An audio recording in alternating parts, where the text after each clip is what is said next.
Živijo. V Kulturnem centru Litija bomo tudi letos praznovali Noč čarovnic. Poleg tega, da bo Mladinski center Litija tukaj v kleti pod odrom pripravil eno posebno izkušnjo litijske norišnice, bomo pa na našem velikem platnu vrteli tudi tri specialne zadeve za ta večer.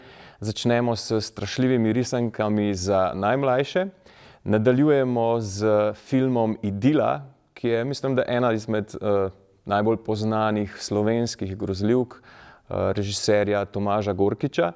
Potem pa ob 21. uri zaključimo s tem, da se pridružujemo praktično premieri vseslovenski filma Pajki.